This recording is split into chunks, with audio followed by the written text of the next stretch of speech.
bienvenue sur mon live. Je m'appelle Dédé Cuisson, je suis entrepreneur et aujourd'hui, on va parler de l'éducation financière parce que l'éducation financière est manquante dans le continent africain.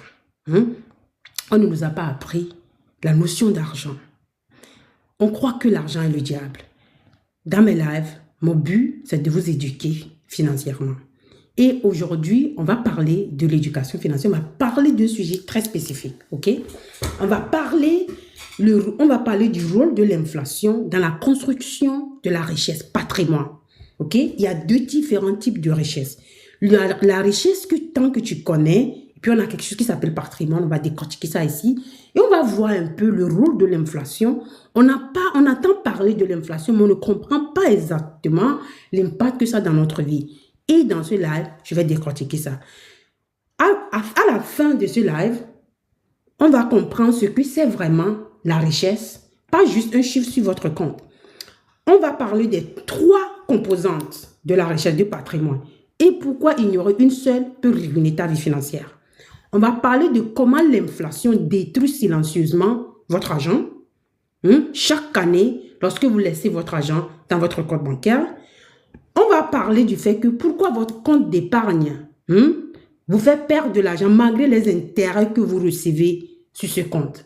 On va parler des différences entre valeurs, quelque chose qui s'appelle valeur nominale et valeur réelle. Je vais vous montrer ça. Et pourquoi ne rien faire avec ton argent est le choix le plus risqué dans ta vie financière personnelle. On va parler des actifs, ok, qui battent l'inflation. On va parler de comment construire un système de gestion financière personnelle et les erreurs à éviter. Ok? Alors, à la fin de ce live, j'espère que on va comprendre la fondation de les notions de gestion financière personnelle. D'accord? Alors, tout d'abord, qu'est-ce que c'est le patrimoine? Avant de parler de l'inflation, je dois tout d'abord vous faire comprendre ce que c'est. Patrimoine, richesse. D'accord? La plupart des gens se trompent. J'ai 3 écrans. Alors, lorsque mes yeux bougent, je suis en train de suivre les commentaires et la présentation est là. C'est un méchant. Un instant.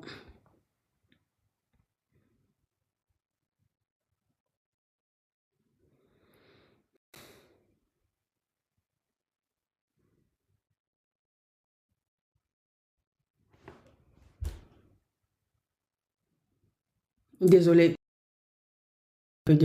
Il y a le réseau qui fait des bêtises. Alors, ok. On va parler aussi de la solution, ok? Et je vais essayer de montrer concrètement, comme d'habitude dans mes lives, avec des personnages, ok? On va les suivre et comment leurs choix diffèrent parce que une qui a l'éducation financière, l'autre qui fait les choses d'une manière correcte, mais on ne sait pas exactement ce que c'est, ok? Alors, comme je disais, la richesse n'est pas ce que nous, on appelle la richesse, d'accord? La richesse, c'est votre argent, c'est ce que votre argent vous permet de faire dans la vraie vie. Quand vous avez besoin, ok? Lorsque j'expliquais les choses, je vous ai montré que quand j'étais petite, le prix de maïs et le prix de maïs aujourd'hui. La vraie richesse, ok? C'est ce que votre argent vous permet de faire dans la vraie vie, en réalité, quand vous avez besoin de le faire. Ok? Et je vais expliquer ça en vous montrant des histoires avec les chiffres. Comme ça, ça va donner des notions claires. Ok? Alors, disons par exemple qu'on a 2 personnages. Ok? Je vous présente Ama et Akos. Et disons que Ama et Akos gagnent même salaire. D'accord? Même salaire. Ils gagnent 500 000 francs chacun. D'accord? Et ils ont les mêmes conditions. D'accord? De 2010 à 2020, Ama, elle a épargné 40 millions. D'accord? Ce qui veut dire que son pouvoir d'achat en 2020 est équivalent à 24 millions. Pourquoi? À cause de les taux d'inflation. Ces 40 millions-là qu'elle avait en 2020 ne peut pas acheter la même chose. OK? Désolé. Qu'elle avait en 2010 ne peut pas acheter la même chose en 2020. OK? Ce qui veut dire que ce qu'elle veut en 2010, c'est de pouvoir envoyer ses enfants à l'école. OK? À l'Occident. OK? Comme tout le monde le fait en Afrique. La plupart des gens, pas tout le monde, mais les gens qui veulent le faire. À cause voudrait faire la même chose. OK? Alors, elle a pris une autre stratégie. Elle a investi dans un fonds commun de placement diversifié. D'accord? Et vous allez constater que en année 20, les deux personnes-là, quand ils veulent envoyer leur enfant à l'université, à l'Occident, le coût par enfant, peut-être après 4 ans, a changé. C'est à 25 millions en 2010. Mais en 2020, c'est 42 millions. À cause de l'inflation et du taux qui a changé tout. Maintenant, le problème ici, c'est que Amman, ces 40 millions a perdu de valeur. Alors, elle ne peut pas envoyer ses enfants à l'école. Mais à cause, vu qu'elle a investi, son investissement a battu l'inflation. C'est la raison pour laquelle on doit investir dans des actifs et dans des bons actifs parce que ça nous donne l'opportunité de battre l'inflation. Ok, je vais essayer d'expliquer ça étape par étape pour montrer réellement parce que les gens ne croient pas lorsqu'on parle de l'inflation. Maintenant, avant de continuer, j'aimerais quand même vous expliquer la notion de la richesse. Ok, la richesse est construite sur 3 piliers. Super important qu'on détient ça. Ok, si vous ignorez les deux, l'un de ces 3, ok, vous ne pouvez pas construire une richesse durable, un patrimoine. Je parle de patrimoine. Par exemple, c'est votre salaire, ok? Le premier pilier, c'est votre salaire, le revenu, l'argent qui rentre dans ta vie. Hier, on avait fait un live, j'avais parlé de flux de trésorerie. La manière que l'argent rentre et les 5 choses qu'on fait avec l'argent. Dépenser, épargner, donner, investir. La plupart des gens n'investissent pas et emprunter de l'argent. D'accord? Alors, il faut comprendre cette notion. Sans revenu, on n'a rien à épargner, à investir. On est d'accord. Mais les revenus seuls ne sont pas pour la richesse. Ils ne sont pas faits pour la richesse. Par exemple, si vous avez quelqu'un qui gagne 2 millions de francs par mois et d'autres personnes gagnent 500 000 francs par mois, on va se poser la question, ok? Entre Sekou et Amman, Sekou gagne 2 millions, Amman gagne 500 000. Laquelle d'entre eux est la plus riche? On ne peut pas savoir parce que les revenus ne sont pas le premier pilier. Mais dans notre tête, c'est Sekou qui est le plus riche. Mais en fait, non. On ne peut pas savoir parce que le revenu n'est pas le premier pilier lorsqu'on est en train de construire sa patrimoine. C'est bizarre, mais je vais expliquer ça au fil du temps. Ok? Deuxième pilier qui est important, j'avais parlé de cette notion lorsque je vous montrais les choses sur la table. Le tableau, c'est que ce sont les actifs. Les actifs sont des choses, comme je vous ai montré, qui génèrent des revenus lorsqu'on est en train de dormir. Ok? Ça augmente en valeur au fil du temps. Ok? Ça peut être action, ça peut être obligation, ça peut être un fonds commun de placement, ça peut être un fonds d'indice, ça peut être un ETF, ça peut être des actifs qui génèrent de l'argent. Ok? Parce qu'ils préservent la valeur contre l'inflation. Ok? Un exemple des actifs, hein, par exemple, là, à la bourse, la BRVM, Bourse régionale des valeurs mobilières, la bourse qui regroupe les 8 pays dans la zone UMOA, d'accord, où les entreprises viennent prêter de l'argent et vendent une partie de leur entreprise. Et les États aussi viennent pour pouvoir prêter de l'argent auprès de la publique. La raison pour laquelle on l'appelle bourse ou marché public. D'accord? Ces actifs, par exemple, un fonds commun de placement diversifié qui a un panier où plusieurs investisseurs mettent l'argent et ce panier investit dans plusieurs actifs à la BRVM. Ce panier, lorsqu'on investit dans ce panier, ça nous donne l'opportunité de battre l'inflation. Et on a parlé des notions de passifs. Que la confusion qu'on a, c'est que lorsqu'on achète une voiture, on croit que c'est de la valeur, mais ça perd de la valeur. Ça coûte de l'argent. Et pire, la raison pour laquelle je vous dis que le revenu n'est pas le pilier principal, parce que quelqu'un comme Sekou qui a gagné 2 millions va peut-être prêter de l'argent pour acheter une voiture. Mais peut-être Amman qui gagne 500 000 ne va pas le faire.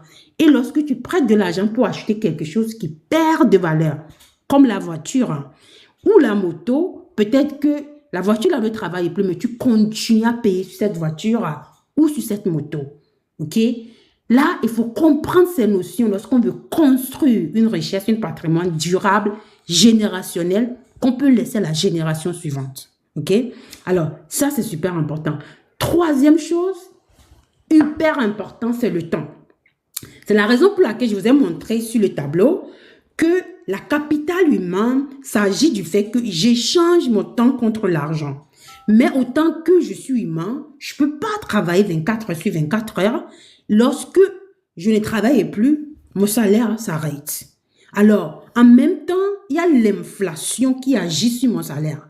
Parce que lorsque je gagne de l'argent, tout ce que je gagne, tout ce que j'achète dans ma vie augmente en valeur. Alors, le salaire au fil du temps ne va pas suffire parce que l'inflation augmente au fil du temps.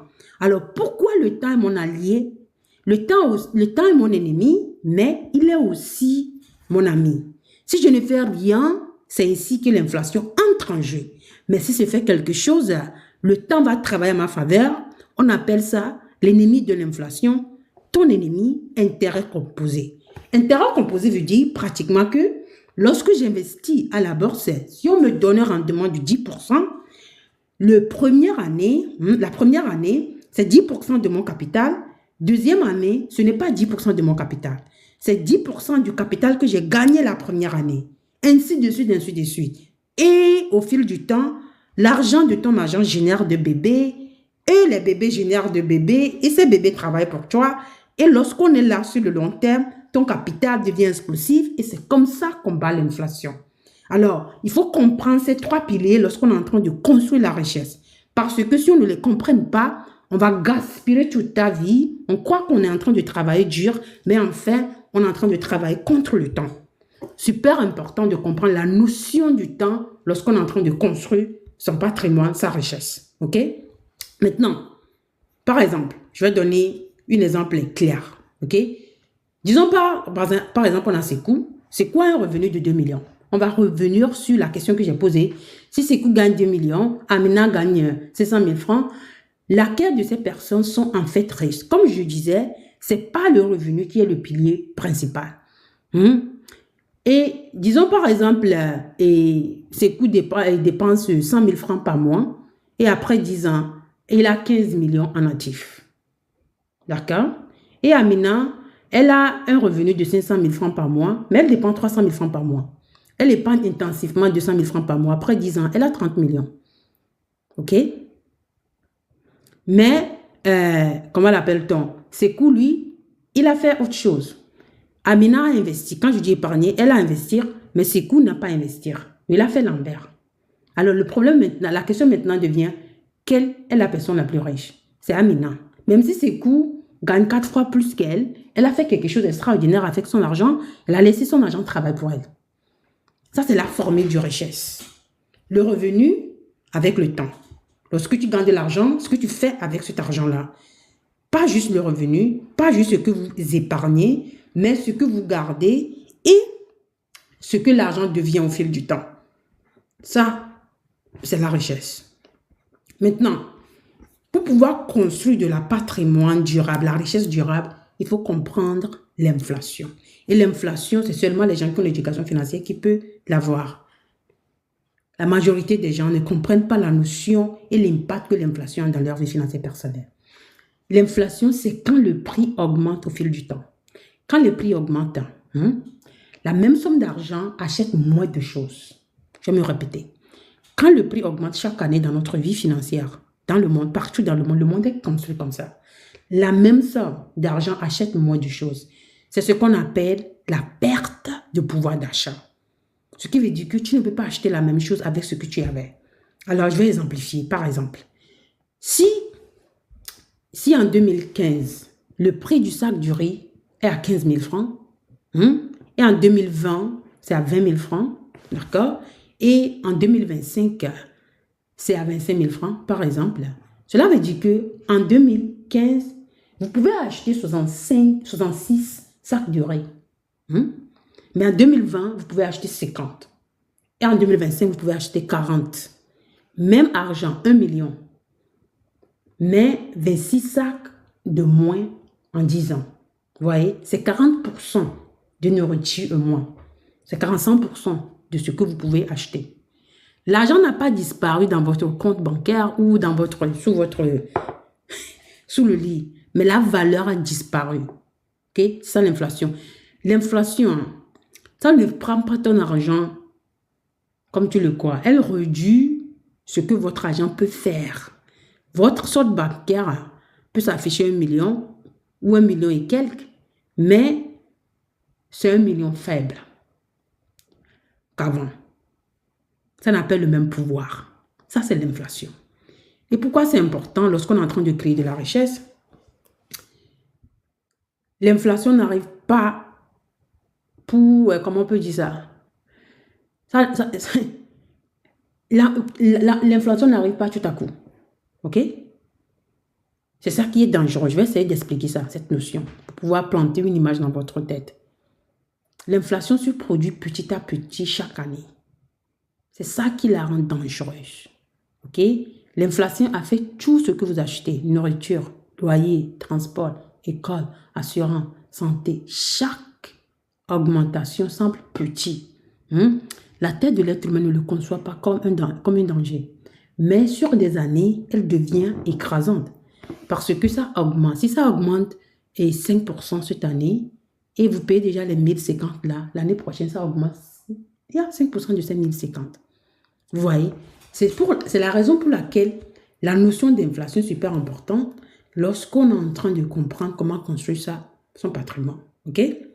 Maintenant, pourquoi vous ne voyez pas l'inflation? Comme je dis, je blague toujours que c'est seulement les gens qui ont l'éducation financière qui peuvent voir l'inflation. Parce que le problème, c'est que l'argent, tu vois, l'argent est là. Tu vois que l'argent est dans le... L'argent est là. L'inflation est la menace financière la plus dangereuse que la plupart des gens affrontent. Mais on ne la voit pas. On ne la voit pas. Pourquoi? Je vais expliquer un peu. Aujourd'hui, lorsque je faisais ce live, j'avais fait un petit brainstorming avec moi-même, avec les différentes manières de vous expliquer les différentes raisons pour pouvoir comprendre exactement pourquoi c'est dangereux. D'accord? Il y a trois raisons pour lesquelles l'inflation est invisible. La première raison, c'est qu'elle produit lentement. Que je vais essayer de vous expliquer quelque chose. C'est parce que je vous ai dit que... Ouais, exactement, monsieur Copland. Maintenant, je vais vous expliquer quelque chose. La manière que je vais vous expliquer ça, c'est la manière que j'explique ça aux jeunes. OK? S'il y a un crack boursier se produit aujourd'hui, avant que je vous explique, un instant, je vous dis tout le temps, les gens qui me connaissent, qui rentrent dans mes lives, il y a une chose que je dis toujours, c'est que 90% de tout ce qu'on fait autour de l'argent, de toutes nos décisions autour de l'argent est psychologique et culturel. D'accord? Il y a des gens qui ont de maîtrise en finance, mais sont nuls en gestion financière personnelle. OK? Alors, gardez ce terme-là, psychologique. La raison pour laquelle l'inflation est dangereuse, c'est que s'il y a un crack boursier qui se produit un jour, que vous réveillez, on dit que la bourse américaine, la BRVM, il y a 10%, tous les actions sont chutées à l'air. Vous pouvez voir cela sur votre portefeuille. OK? Vous ressentez immédiatement la panique. Tout le monde va paniquer. Mais voici l'inflation. L'inflation, en fait, se produit de 5 à 6% par an. Ou de 3% par an. Alors, dans quelques pays, c'est plus. OK? À Congo, par exemple, ça, je vais en parler. Vous ne ressentez pas les 6% un jour, tout à coup. Vous ne paniquez pas. Mais sur 10 ans, je vais vous donner un exemple. Sur 10 ans, là, un crack boursier de 10%, OK, vous pouvez récupérer ça dans 2-3 ans. L'inflation, c'est 40% de votre pouvoir d'achat que vous ne pouvez jamais récupérer. Parce que l'inflation continue. C'est comme ça que le monde est construit. Les économistes classiques ont construit ce monde de cette manière. Vous voyez pourquoi c'est dangereux? Parce que la psychologie, votre cerveau voit le chiffre augmenter, votre cerveau pense, je vais bien. Votre cerveau a tort. OK? Alors, c'est la deuxième raison. Ce qui veut dire que vous ne voyez pas, vous ne savez pas ce que vous ne savez pas. La raison pour laquelle je dis aussi que seuls les gens qui ont l'éducation financière peuvent voir l'inflation. Quand vous payez le loyer, vous recevez une facture. Quand vous allez, peut-être, il y a le truc là, moi, si je te donne la note de facture que tu as payé le loyer, ou si on, comment l'appelle-t-on, si on achète quelque chose sur les sites, on a un petit reçu là, il y a quelque chose. Il y a l'argent qui sort dans notre compte bancaire. Il y a le cash qu'on a donné. On sent cela. Mais quand vous payez les frais de scolarité aussi, on vous donne un petit papier que l'enfant, vous avez payé les frais de scolarité pour les enfants. Mais l'inflation ne vous envoie pas une facture de facture tant que telle. Il n'y a pas quelqu'un qui frappe à la porte ou qui envoie l'enfant à la maison parce qu'on n'a pas payé de scolarité. Alors vous ne sentez pas cela. Alors que ça réduit au fil du temps pendant 10 ans. Ça peut perdre 40% de votre argent. C'est ça l'inflation. C'est la troisième raison. Personne ne nous facture. Mais c'est la chose la plus dangereuse parce que il y a des années, on a construit le monde de cette manière parce qu'on ne veut pas que tout le monde devienne riche. Désolé, non, je plaisante. Je vais expliquer pourquoi l'inflation existe après. D'accord? Ok.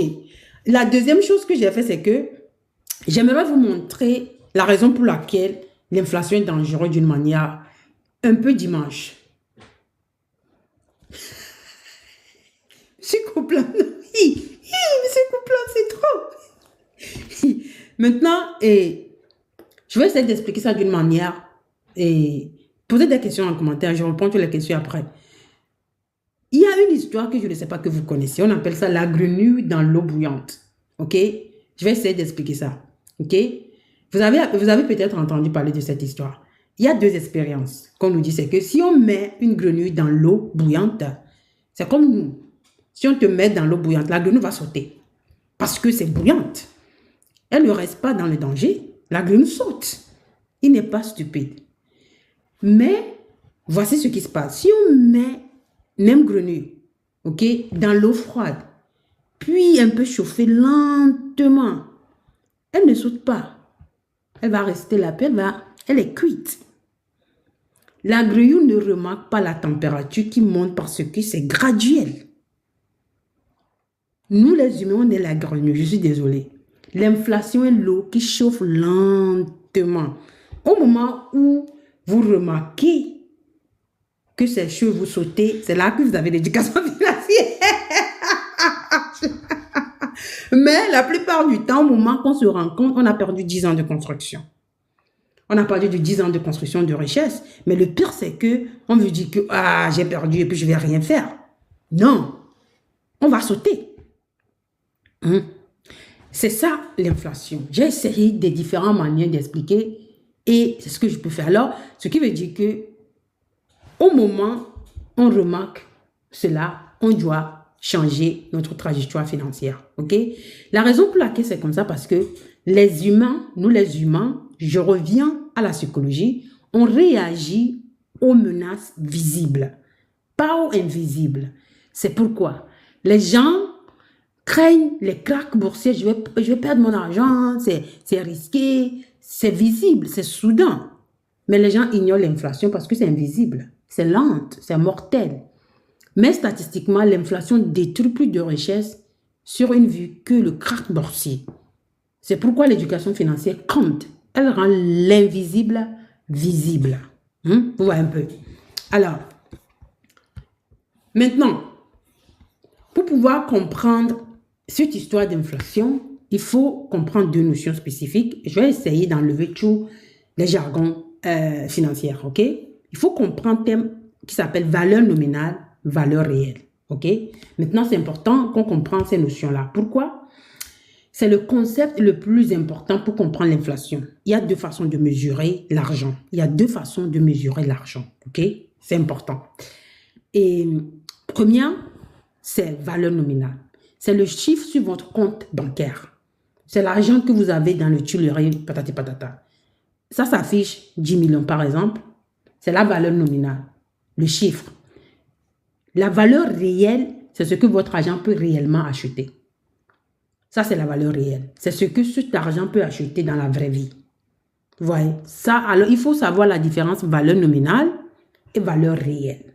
OK? Et l'inflation affecte la valeur réelle, pas la valeur nominale. C'est pourquoi votre solde de compte peut rester les mêmes ou même augmenter lentement tandis que votre richesse diminue. C'est le piège qui attrape la plupart des gens qui n'ont pas l'éducation financière. Vous voyez? Valeur nominale, valeur réelle. L'inflation attaque la valeur réelle, pas la valeur nominale. À la fois, c'est un peu compliqué à comprendre. Alors, j'essaie d'expliquer ça d'une manière à l'autre. Maintenant, je vais essayer d'expliquer ça d'une manière un peu plus avec des chiffres, ok? Disons qu'on a Fatouma ici, sénégalais ou malien. Elle est malienne. Elle épargne pour l'éducation de ses enfants, ok? Elle les met dans un compte d'épargne qui lui rapporte 3,5%, comme la plupart des comptes bancaires d'épargne dans la zone noire, elle pense sur, je ne veux pas perdre de l'argent. Alors son plan, c'est que dans 15 ans, en 2025, quand les filles iront à l'université, elle utilisera l'argent là pour payer les frais de scolarité. Maintenant, voici ce qui est la réalité. En 2025, son compte affiche 24 millions et quelques. Ça, c'est la valeur nominale après 15 ans. Elle pense meilleur. J'ai fait 9 millions de profit. Mais voici ce qui est vraiment arrivé. L'universitaire en 2025, avec 4 enfants, avec 2 enfants, pardon, c'est à 50 millions. Ces 24 millions ne suffit pas. Elle doit emprunter de l'argent. Si elle avait investi dans un fonds commun de placement diversifié qui a un rendement de 9%, son argent serait 54%, c'est 4 millions 500. Parce que de même manière où le taux d'inflation augmente chaque année, de même manière l'intérêt composé augmente chaque année sur votre capital. Alors Fatouma était en sécurité avec son compte d'épargne, mais l'inflation agit. Ça s'en fout. Alors, une croissance nominale sûre est souvent une perte réelle qui est dangereuse. OK? Alors, vous devez toujours poser cette question. Mon argent augmente-t-il plus vite que l'inflation? OK? Est-ce que mon argent augmente plus vite que l'inflation? OK? Sinon, on est en train de perdre de l'argent. Voilà un peu. Ça, c'est quelqu'un qui veut vraiment créer de la richesse. Sinon, tu as 10 millions, tu as 50 millions dans ton compte bancaire pendant 10 ans. Tu crois que tu as de l'argent, mais je suis désolée. OK? On va voir ça un peu en détail. Je suis une femme de données. Je vous donne toujours les chiffres parce que l'argent, c'est émotionnel. Mais tant qu'on voit les chiffres devant soi, peut-être on est forcé à prendre des décisions différentes. Voyez. L'inflation ne se produit pas qu'une seule fois. Ce que je suis en train de vous montrer sur le tableau. Elle se produit chaque année. Elle se compose. Tout comme les intérêts. Tout comme l'intérêt composé. Je vais vous montrer ce que je viens de dire. Si j'ai 10 millions, d'accord, avec je dis n'importe quoi, 6% d'inflation annuelle, ok, ce qui veut dire que au départ, j'avais 10 millions, comme on le voit sur l'écran, mais après 10 ans, je n'ai pas 10 millions. J'ai 10 millions, je vois ça, mais j'ai perdu 40% de cela. Vous voyez? Et votre compte affiche toujours 10 millions, mais après 20 ans, il n'achète que 3 millions. Tu peux utiliser seulement 3 millions, quelque chose qui a de valeur de 3 millions. Vous avez perdu presque 70% de votre richesse en ne faisant rien. Vous voyez, c'est ça ce qui est dangereux avec l'inflation. OK? Il faut comprendre cette notion. Parce que, pourquoi je dis cela? Parce que je parle aux gens qui me disent, je vais attendre un peu pour investir.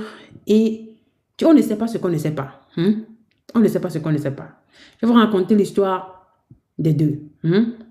Si on a Kofi Kwasi, ils héritent toutes les deux 20 millions de leur père. La raison pour laquelle j'ai pris cet exemple parce que je dis toujours qu'il faut donner au moins l'éducation financière à ses enfants. Mais à la fois, j'ai pris cet exemple parce que j'ai remarqué qu'à la fois, vous allez constater que, étant que famille, nous tous on a grandi dans la même famille, mais il y a quelques frères et sœurs qui ont compris le message de papa et maman. Les autres, ils n'ont rien retenu. Ou il y a quelques-uns qui veulent aller vers la direction de papa et maman, même si ce n'est pas la bonne direction. Il y a une qui dit non, moi je vais prendre ma voie, je vais faire autre chose, je veux réussir. Alors, la raison pour laquelle j'ai choisi cet exemple. Alors, disons qu'il y a Kofi qui veut garder tout en sécurité, les 20 millions. 20 millions comme ça, je vais garder ça en sécurité. Et lui, il met ça dans son compte d'épargne avec un taux de 3,5% comme tout le monde le fait. Et en 2025, sa valeur nominale, c'est 33 millions et quelques, à peu près 34 millions. Mais avec le taux d'inflation, en réel, c'est 14 millions. Il a perdu 28% de ce que papa lui a donné.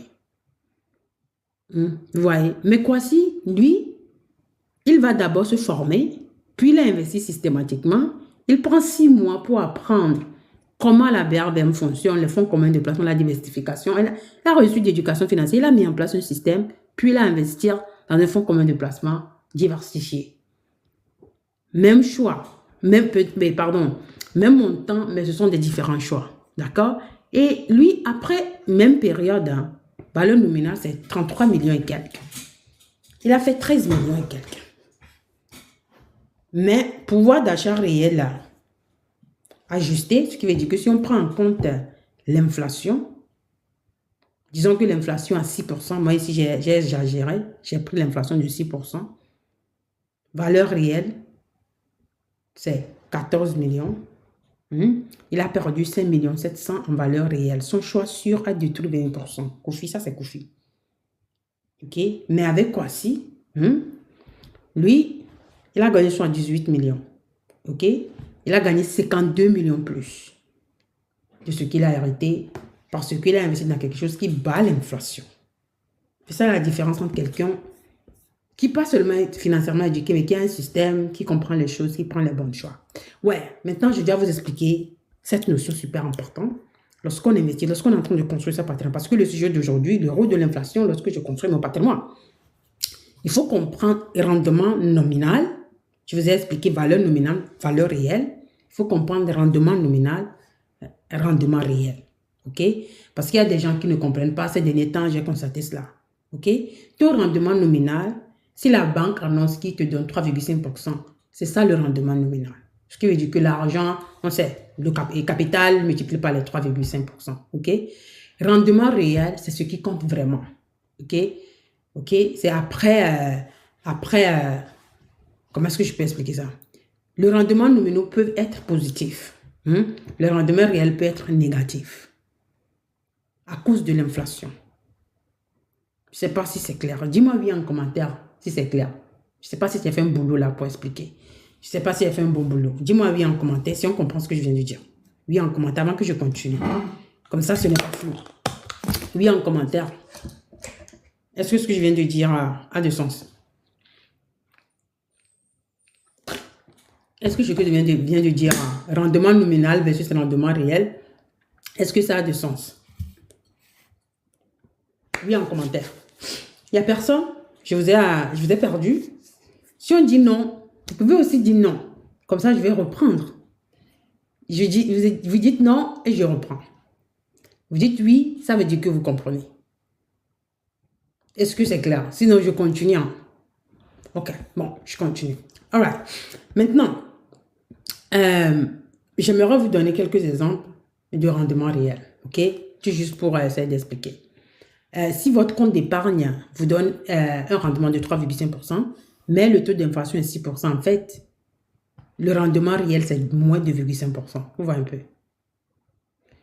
Si vous achetez une obligation qui vous donne un rendement de 6% et l'inflation à 6%, rendement 0%, vous avez gardé votre capital. Je vais revenir sur les actifs qui vous aident après, ok? Restez jusqu'à la fin, je vais vous montrer les actifs qui battent l'inflation. Maintenant, si vous avez un fonds commun de placement qui vous donne un rendement de 9%, et vous avez un taux d'inflation de 6%, vous avez un rendement réel de 3%, vous avez battu l'inflation. Ok? C'est comme ça que ça fonctionne. Ce qui veut dire que vous avez plus que votre pouvoir d'achat dans le futur. Vous voyez? Alors, le rendement nominal,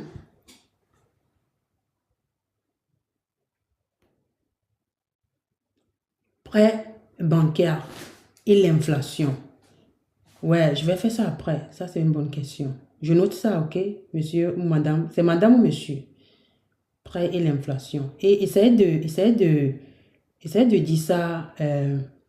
de dire ça en détail. Je crois que j'ai un slide sur ça. Et un peu en détail. Si je comprends bien, dis-moi oui. Si je vais répéter ce que vous voulez de dire. Je vais voir si j'ai compris. Vous voulez que j'explique en détail l'impact que l'inflation a sur la dette, non? Dette bancaire? Est-ce que c'est ça? L'impact que l'inflation a sur la dette bancaire? Dis-moi oui, si j'ai bien compris. Ok? Je crois que j'ai un slide sur ça. Dis-moi oui. Je note la question et puis je vais attaquer après. Dis-moi oui, monsieur ou madame Delayon, si c'est ce que si c'est ça. Maintenant, les actifs qui battent l'inflation, ça c'est important, ok, à comprendre ces notions. Alors, avant que je dise ça, l'inflation, comme je vous ai dit, c'est le vrai ennemi, pas la volatilité du marché. Les gens craignent la bourse. Hein? Oh, je vais perdre mon argent, c'est trop risqué. Vous ignorez que vous perdez à 2,5% à cause de l'inflation, même si vous ne faites rien chaque année. Et sur 20 ans, la chute de 10% du marché boursier n'est rien.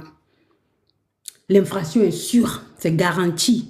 Toi et moi, on ne peut pas changer l'inflation. À moins qu'il y ait une révolution mondiale, et on a changé complètement l'architecture économique et monétaire de tout le monde.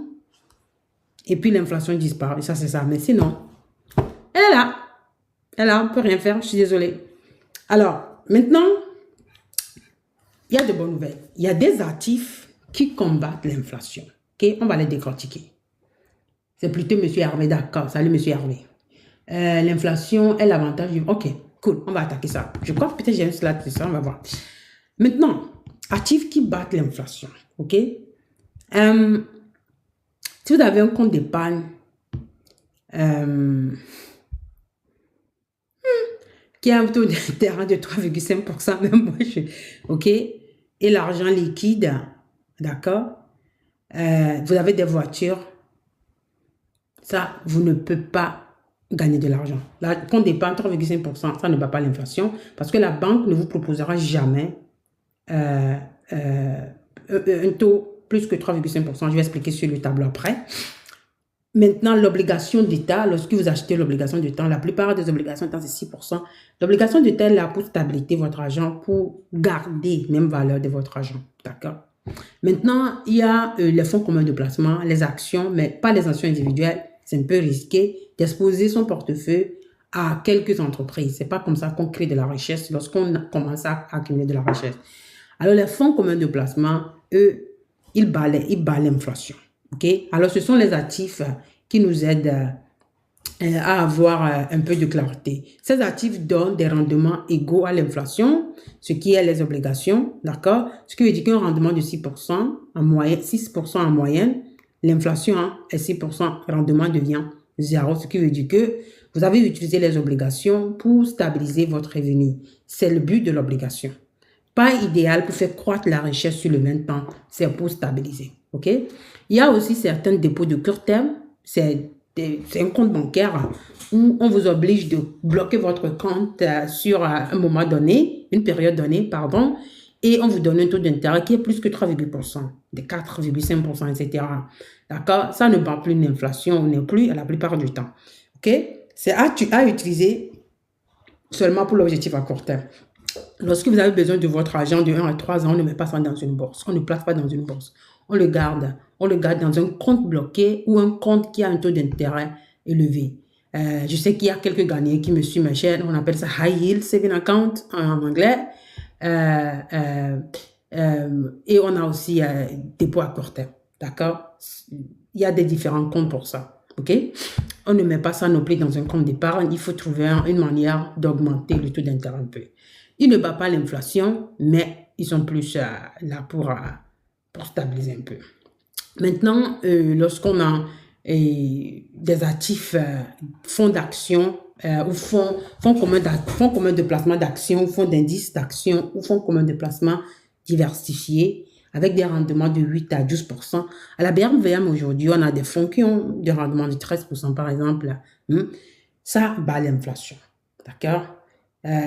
Pour qu'ils battent l'inflation, vous possédez des parts de vraies entreprises, ce qui veut dire que vous achetez des parties des entreprises dans un fonds à travers un fonds. OK?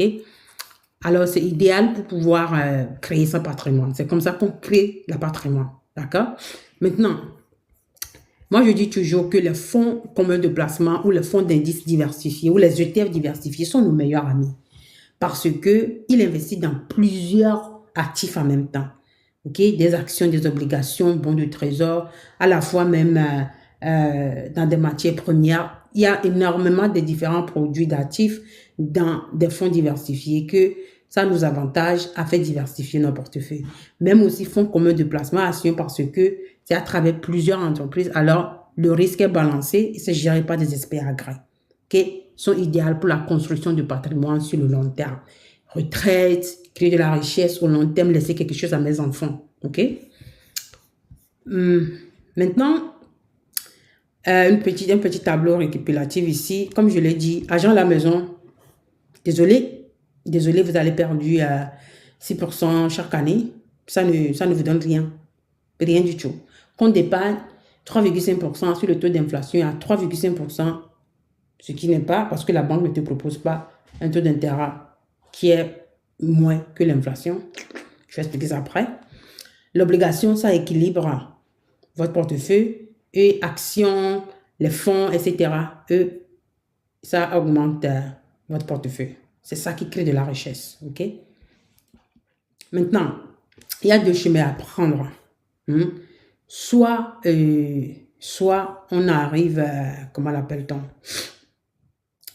Soit on prend le chemin où on garde l'argent en sécurité, on veut être en sécurité, soit on fait cela, ou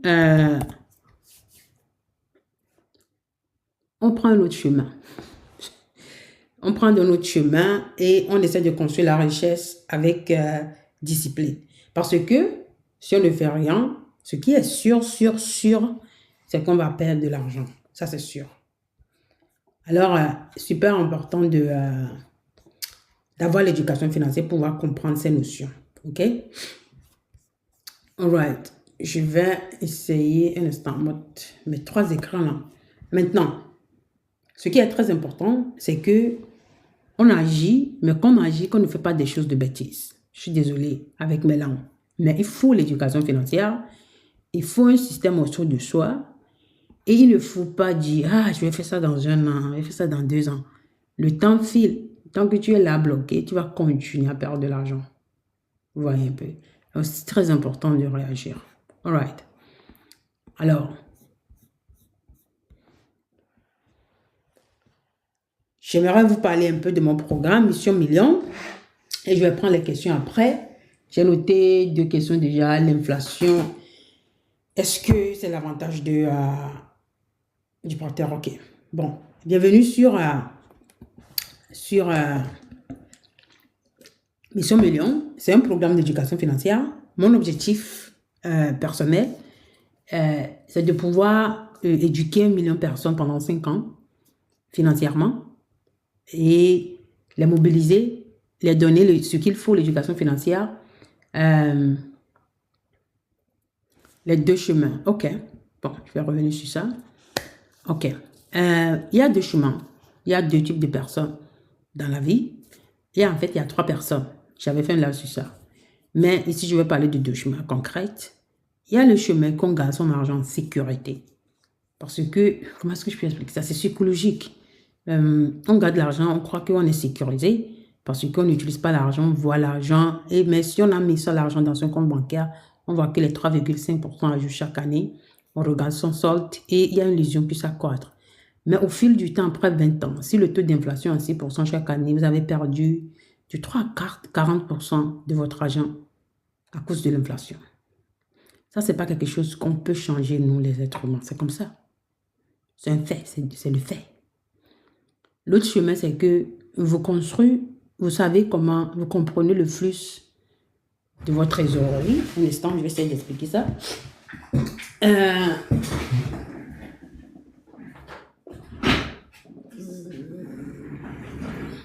Voilà. OK. Deuxième chemin, c'est que vous comprenez cette notion. Je parle de ça souvent sur mes lives. Okay? À cause, comme tout le monde, lorsque à cause a de l'argent, même si c'est salaire ou argent, je vais parler d'argent parce qu'on peut gagner de l'argent étant qu'entrepreneur. Tout le monde, lorsque tu gagnes, tu dépenses. Lorsque tu gagnes, tu épargnes. Et lorsque tu gagnes, tu donnes. À la fois, tu donnes à la famille, tu prêtes. Et tu investis. Ok? On appelle ça, tout cela, flux de trésorerie, cash flow. Okay? Cash flow. Tout le monde a ça dans sa vie. Maintenant, et la plupart de nous, lorsqu'on gagne de l'argent, on fait numéro 1, dépenses. On donne à la famille, à l'église. On prête. Et à la fois, on épargne un peu. Je vais vous montrer quelque chose sur ça. Il y a 2 types de personnalités ici. À la fois, on épargne un peu irrégulièrement. Irrégulier. Et à la fois, on met tout. Ici. Toutes les 2 personnes sont en danger. Et il y a peu de personnes qui font cela. Ok? Maintenant, le deuxième chemin que moi je dis, c'est que tu devrais t'éduquer financièrement. L'éducation financière. Et l'éducation financière, ce n'est pas une destination. Tu dois continuer à t'éduquer. Moi, je continue à lire des livres tout le temps. Chaque jour, je continue à lire, je continue à faire des recherches, je continue à apprendre. Parce que le monde augmente et ma compétence doit augmenter, je dois augmenter mon salaire parce qu'il y a l'inflation tout le temps. Okay? Alors que tu as l'éducation financière et que tu as un système, tu as un système où tu peux gérer tes dettes, où tu comprends, lorsque tu as l'éducation financière, tu comprends mauvaise dette et bonne dette. Je vais parler de cela après. Qu'au lieu de mettre tout ou de ne pas épargner régulièrement, tu mets, si tu es salarié, fonctionnaire, tu devais avoir de 3 à 6 mois de ton salaire dans ton compte d'épargne. Si tu es salarié dans le secteur privé, de 6 à 9 mois. Et si tu es entrepreneur informel, de 9 à 12 mois de ton salaire. Maintenant, tu n'as pas besoin d'avoir tout cela avant de commencer à investir. Lorsque tu as déjà 1 mois, 3 mois de salaire, de ton fonds d'urgence de salaire, tu peux commencer à investir et épargner en même temps. Pourquoi? C'est super important que tu crées une sécurité autour de toi. Sécurité, ok? Parce que ton compte d'épargne n'est pas une destination, c'est temporaire. Temporaire parce que c'est pour les urgences. Ce n'est pas là pour t'enrichir. Ok? Ça, c'est le deuxième chemin. D'accord? Ce qui veut dire que tu comptes là et maintenant, avant, lorsque tu commences à investir, tu as un système. Un système de patrimoine. Un système de patrimoine a des choses. Ça, comment je gère mon argent? J'ai une gestion d'argent de dette. J'ai un système de sécurité financière. J'ai un système pour traquer ça. Comment les flux de trésorerie dans ma vie. J'ai un système qui traque ma valeur nette. J'avais expliqué cela. Ok? Et j'ai un système de retraite. Je dois traquer mes actifs et mes passifs. Je dois gérer mon argent. Je dois avoir un système de patrimoine qui a tout cela. Ok? Ça, c'est on dirait le deuxième chemin. Bon, je vais revenir sur le truc de la dette là, parce que la dette, on va attaquer ça après. En fait, on apprend la notion de dette dans notre programme. Parce que j'ai constaté que les jeunes Africains endettés. Ok. Mission Million, un programme pour pouvoir éduquer financièrement. J'ai un lien dans le bio où vous pouvez prendre un score d'éducation financière. D'accord? On vous pose des questions et à la fin, on mesure votre niveau d'éducation financière. Et si vous cliquez sur le lien de WhatsApp, on vous donne vos profils, on vous donne des objectifs, on vous donne quelques astuces, ok? Je ne vous conseille pas, je vous forme pour vous rendre autonome. Alors, ça c'est Mission Million. Et ce qui est très important, c'est que nous, on a construit le programme d'une manière que c'est adapté à votre rythme, qui c'est adapté à votre niveau. On va étape par étape, on ne va pas se précipiter. Pour faire des choses banales, on va avoir l'éducation financière, on va construire un système, on va savoir comment investir et puis on va commencer à investir. Ok? C'est une solution adaptée à ton rythme. Ok? Ce qui veut dire que c'est adapté aussi à ton style de vie. Tu auras accès à des cours enregistrés. Ok? On a fait une formation, j'ai enregistré et on a gardé toutes les questions des apprenants qui sont dans les enregistrements et mes interventions. Il y a des quiz. Ce qui veut dire que chaque module, on a fait des discussions, on a posé des questions, on a gardé cela. Alors, ce n'est pas un produit digital que tu achètes qui a, comment l'appelle-t-on, une consommation passive. Ici, c'est un parcours structuré en 2 blocs. Et chaque question réelle des apprenants ont inclus. Vous avez des quiz, ok, pour valider votre compréhension chaque module. Vous avez des exercices. Et ce ne sont pas des exercices passifs, ce sont des exercices adaptés à vous, ok, avec des exercices concrets, ok, pour construire votre plan financier. Alors, lorsque vous finalisez tout, vous avez un plan de gestion financière personnelle. Alors, il y a 2 blocs, ok, 5 à 6 heures d'éducation financière. Et à la fin, vous allez comprendre le cash flow, le flux de trésorerie, comment reprendre le contrôle de votre argent. Vous allez mettre en place un système de dette, un système de dépenses, un système de comment gérer son argent. Et vous allez comprendre comment construire un système de sécurité financière. Quels sont les piliers de sécurité financière pour gérer les imprévus, pour absorber les chocs. Et vous allez cartographier votre carte financière personnelle clairement. Vous allez comprendre maintenant comment l'argent fonctionne. Les choses que je vous apprends sur mes lives, comment l'argent fonctionne réellement, mais en profondeur, qui va vraiment vous aider à comprendre les choses. OK? Et vous allez définir vos objectifs financiers personnels et vous allez comprendre comment le système de patrimoine de richesse est construit. Quels sont les actifs que j'intègre dans ma vie lorsque j'accumule de richesse? Quels sont les actifs lorsque je vais diversifier? Quels sont les actifs lorsque je protège mon patrimoine? Et comprendre, ok, l'ordre de comment investir. On ne commence pas par le crypto, on ne commence pas par le terrain. Lorsqu'on commence à investir, lorsqu'on est en train de construire de la patrimoine, on ne commence pas avec ces actifs-là. Et maintenant, on vous apprend comment les systématiser. Et à la fin, vous avez un plan de gestion financière personnelle parce qu'il y a des exercices à suivre. Deuxième bloc maintenant, et ne cherchez pas, et c'est pas, nous on est contre trading. Un trading, c'est 2 boulots. Alors, on t'apprend comment investir intelligemment, ok, dans le respect de votre système financier personnel. Comment fonctionne la bourse, comment fonctionne la BRBM, quels sont les acteurs et leur rôle. C'est quoi un fonds commun de placement? Quels sont les différents types? Comment ils sont construits? Comment analyser un fonds commun de placement? Ok. Et sans jargon, on va vous apprendre comment les analyser. Comment définir son objectif de gestion financière personnelle? Comment comprendre son profil de risque? Comment construire une stratégie d'investissement qui est alignée à votre objectif et à votre profil de risque? Et maintenant, comment l'intégrer dans un système tout entier et comment faire une transmission à ses enfants ou à la génération suivante. Maintenant, le temps pour recommander, c'est que, on recommande une chose simple, c'est que ne laissez pas 24 heures passer entre les 2 blocs pour garder le lien, mais ne regardez pas les 2 vidéos en même temps. C'est épuisant parce qu'il y a les gens qui se face à des réalités financières qui est un peu psychologiquement puissant. Les gens se culpabilisent et puis j'essaie de leur montrer que non, que ce n'est pas tard. Alors, ce qui est important, c'est qu'on ne regarde pas toutes les vidéos même jour, mais on ne laisse pas 24 heures passer entre les 2, qu'on le regarde le jour prochain. Comme ça, on garde les liens et puis on continue l'exercice. Maintenant, lorsqu'on a finalisé cela, à ce stade-là, tu as une éducation financière solide et tu as fait un parcours d'une transformation mentale, tu es face à la réalité de tes chiffres, tu as une compréhension de tes angles morts.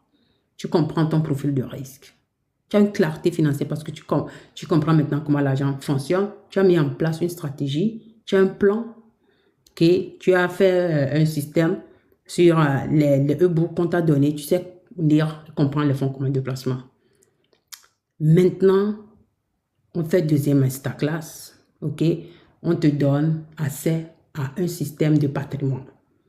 Tout ce que tu as fait comme exercice, on a un système de patrimoine qui est automatisé. C'est un outil digital.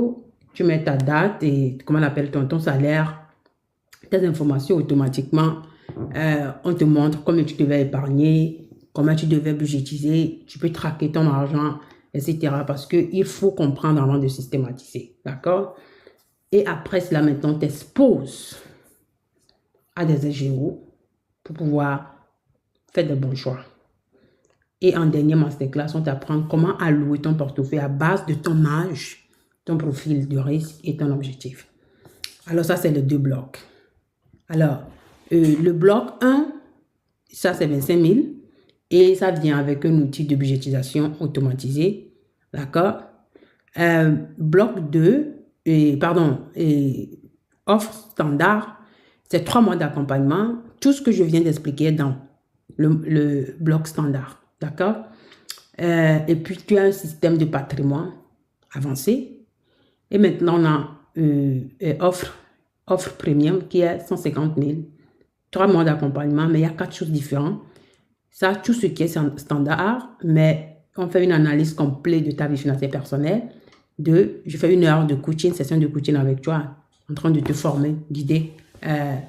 Et 4e chose, tu as accès à un groupe un peu plus privilégié. Et dernière chose, tu as un système de patrimoine plus avancé. Ensuite, dans ton système, il y a un système de retraite inclus dans ton système et quelques petites choses que les autres, avancées que les autres, que leur standard n'a pas. Alors, ça, c'est 3 mois. Ça, c'est nos offres principales. D'accord? Après 3 mois, on place de l'argent. Et on a aussi offre sur mesure pour les gens qui ont des millions, mais qui ont un peu peur, qui veulent aller un peu plus vite. Je prends un peu de temps sur eux. On a des offres adaptées à leurs besoins. Il n'a qu'à nous appeler. Au-delà de cela, on a des offres de continuation, ce qui veut dire qu'on a des masterclass. Alors, par trimestre, 50 000 te donne accès à 3 masterclass. OK? Accès à cercle de coaching. On fait cercle de coaching chaque trimestre et un e-book.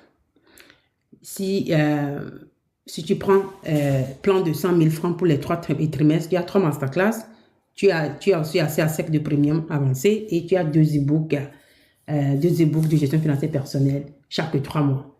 Au-delà de cela, on propose des sessions de coaching, etc., etc. Maintenant, et voici ce que j'ai aujourd'hui. Désolée, je ne sais pas si je vais fouiller un peu dans les, comment on appelle, je suis en train de voir, je parcours toujours, je commence toujours les commentaires avec les derniers commentaires, pardon, les premiers commentaires, comme ça les gens ne se plaignent pas la tête. Ok, s'il y a des commentaires que j'ai ratés en haut. Je suis en train de regarder les commentaires. Alright. Pour épargner, tu dois avoir combien de comptes bancaires? Est-ce que j'ai compris cette question? Monsieur ou madame Sadio, on n'a pas besoin de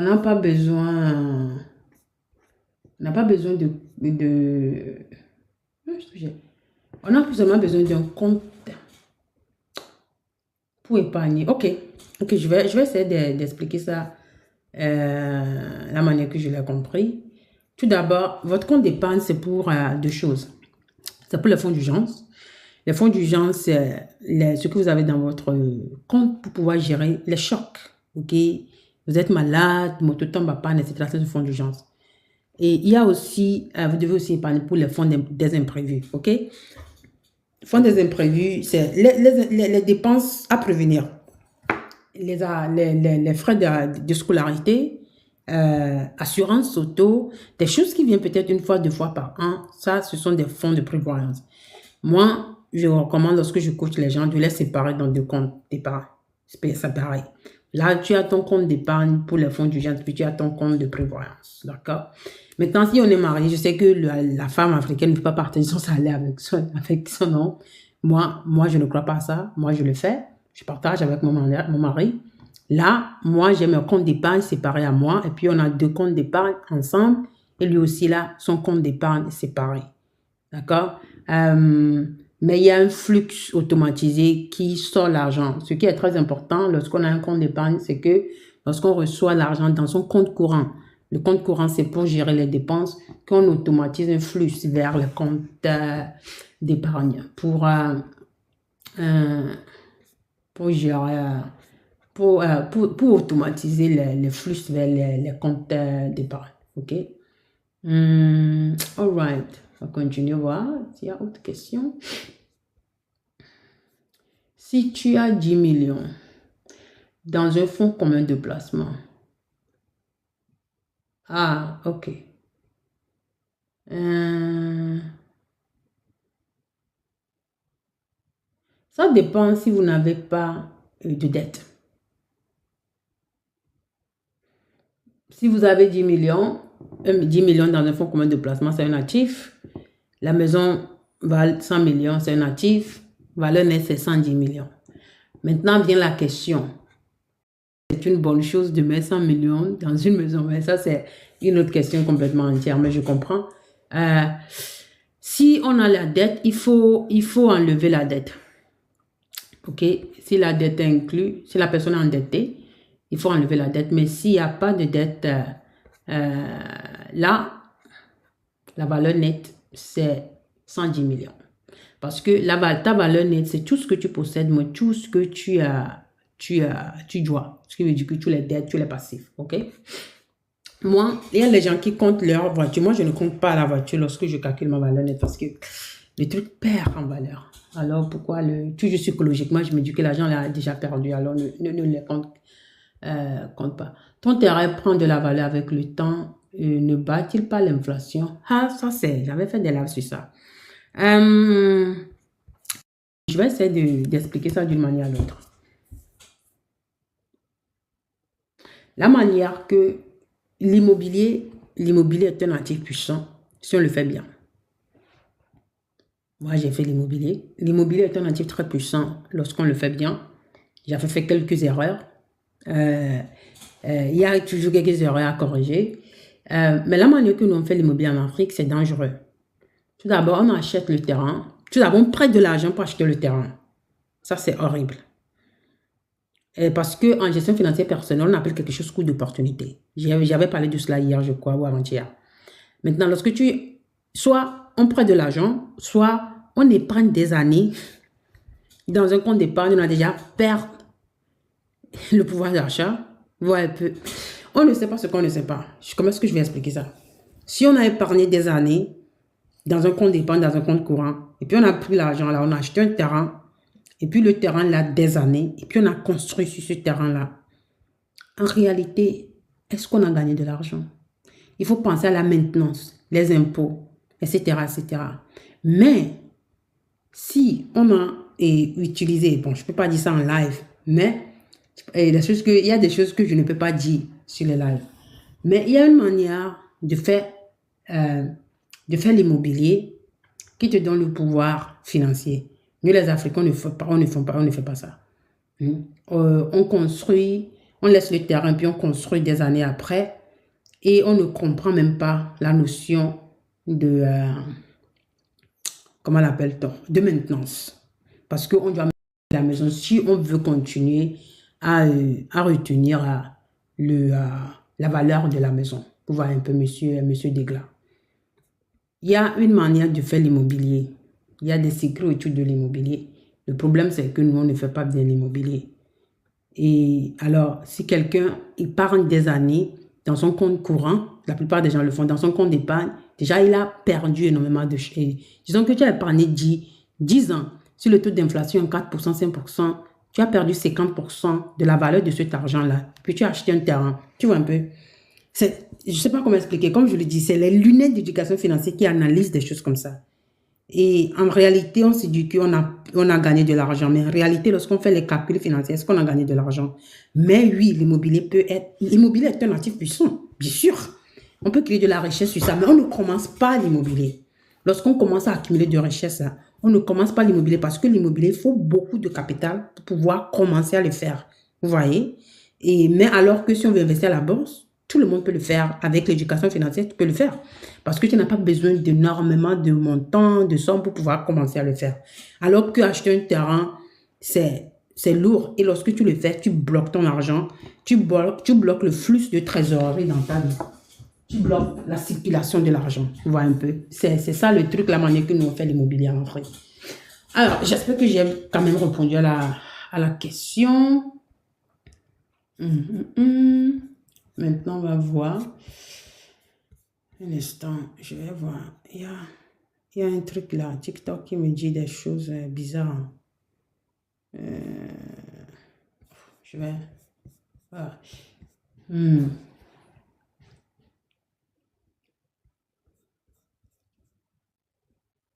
je dois faire quelque chose sur TikTok là. On me dit de 2 secondes. On me dit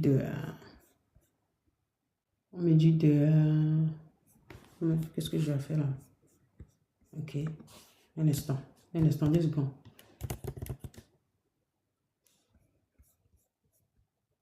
Je dois faire le truc là. Je sais pas pourquoi chaque fois on me demande ça.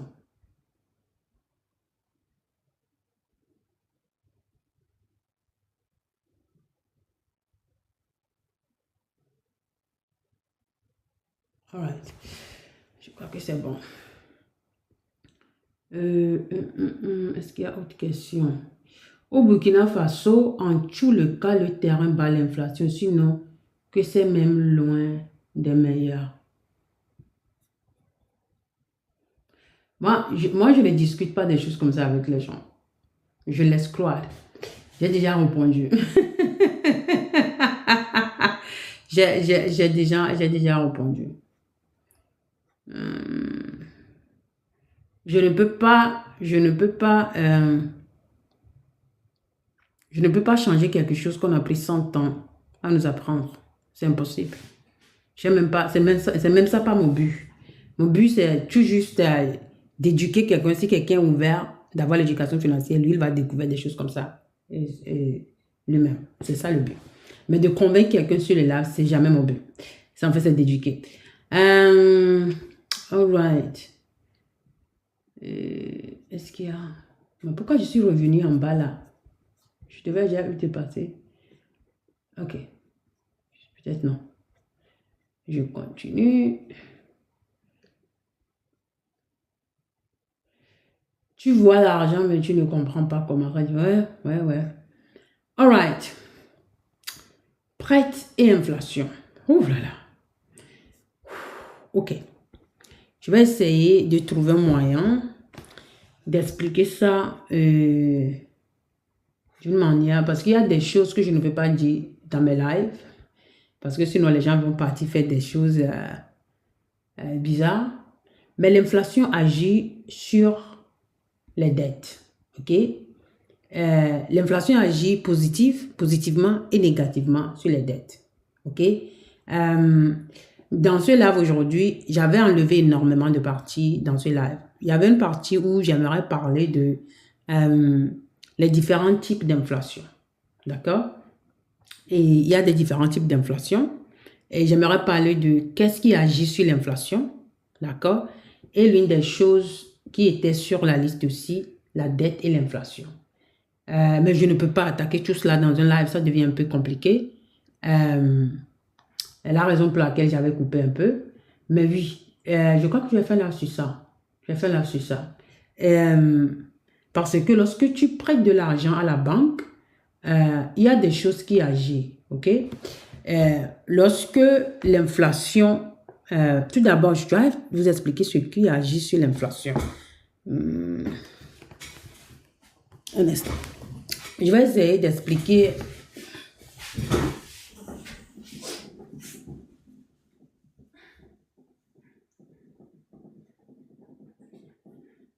All right.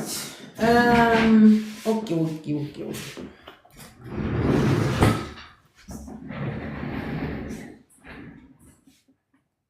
Vraiment. Ok. Tout d'abord, il faut comprendre la dette. Il y a de mauvaises dettes et de bonnes dettes. Je ne vais pas parler de ça dans ce live parce que si je fais cela, ça ne fait pas justice. Les gens vont aller faire n'importe quoi. Et puis on va dire que c'est Madame Dédé qui a donné des astuces. Je ne donne pas des astuces, je vous forme. Ok? Tout d'abord, je dois vous expliquer la banque. Voici la banque ici. La banque prend l'argent d'Amman. Ok? Amman a mis 10 millions dans un compte d'épargne. Ok? Et maintenant, disons que Afi a besoin de 10 millions. La banque donne Amman 3,5%. Amman gagne 350 000 sur les 10 millions. Ok, maintenant, AFI, la banque, disons que la banque lui prête 10%. Je sais que ça peut être plus, hein, à la fin c'est 12. Disons que la banque prend l'argent là que Ama a dans son compte d'épargne et prête ça à AFI. Ok, et il lui dit que c'est 10%, ça fait 1 million. Maintenant, le 350 000 là, la banque qu'elle a donné à Ama, il a reçu un gain de 650 000. Maintenant, ici, voici, c'est ça le modèle économique de la banque. Alors, ce qui veut dire que la banque ne te donnera jamais un compte d'épargne qui bat l'inflation. Et lorsque l'inflation est élevée, le coût de dette est bas. Lorsque l'inflation, je vais écrire ça ici, inflation, le prix des dettes baisse. Lorsque l'inflation baisse, le coût des dettes augmente. Est-ce que c'est clair? Dis-moi oui en commentaire, monsieur, qui a posé la question? Il y a quelqu'un qui avait posé la question, non? Monsieur ou madame ou monsieur? Je suis désolée si je vous insulte. Ok. Est-ce que c'est clair? Est-ce que vous avez compris ce que je viens d'expliquer? Est-ce que ça a répondu aussi à votre question?